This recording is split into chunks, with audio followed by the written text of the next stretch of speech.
5 things that I think you need to know before you decide to have a breast implant. We're putting this video together so that you have an understanding, hopefully, if you're thinking about it, if it may be for you and important issues you need to consider. So there's pluses and minuses in here. The minus is that it's an artificial device. It may require surgery early. If there's a problem that we have, that's a lower chance, and over the long term, we expect it. And a big benefit is that an implant behaves different oftentimes than our breast tissue that may sit down at the bottom of the breast. So it gives excellent core volume to the breast, allows us to reliably increase the size, and maintains perkiness up high in a way your own breast tissue normally does not. Number 2, size is very personal. We have a lower profile, smaller implant, higher profile, much larger implant, but it's not about a right or wrong answer. And of course, this is an elective procedure. So we go through listening to your goals, very important, but I don't know what it means necessarily from your words or even description. So we take a picture, get a 3D image, and do simulation of different sizes. And I personally do this to show you what I feel is A, most likely its closest possible accuracy for shape, but B, also a good idea looking before, after, even shadowing those over each other to give you an image of sizing. I've been doing it this way for more than a decade with simulation, and we found it is the very best way to zero in on the optimal size for you. Number 3, your tissues are unique and they may not be the same as someone else's, therefore we may not get the exact result as someone else.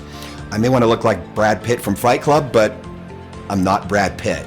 With our tissues, some of the important factors are, is there too much? Do we need to do a breast lift? That may be important to help reach your goals. Is the breast wide? Is it narrow? Are the breasts farther apart? What's the shape of the chest? These are all factors that I personally assess for each patient.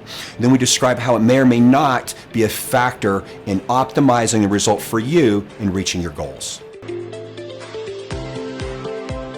And number 4, my goal is to help give you a recommendation that helps you reach your goals.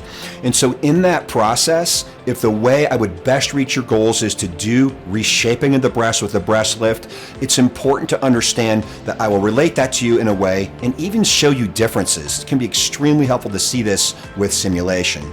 But if our goal is to have a high perky shape, and to do that in your case we need to do a breast lift, it's important to recognize the need for that. And even if there's a possibility to do an implant, that doing the implant alone without the lift will not give us the same result as doing the lift.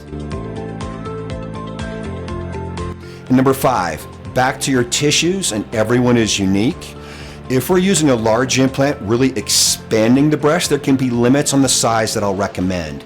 If we're using larger implant or just an implant that's going to significantly change that size of the breast will accommodate to that, so that changes your breast tissues, and that may have long-term consequences, which generally we would expect. If we're going to maintain this size of a breast, we're going to need more tissue and skin to cover and hold that breast. But if we decide to downsize, or later we go to breast lift and we very significantly expanded it, it will be a looser skin envelope. There'll be more potential need for a breast lift procedure. Or if we decide to get rid of the implants entirely, that can be a bit of a bigger procedure to lift the breast to get back to a pretty shape.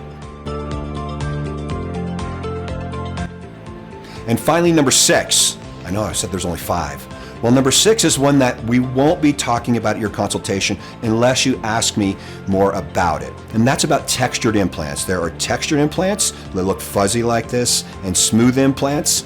There are some benefits to a textured implants and its position stability, but for the most part, this has gone out of favor. It is still a possibility.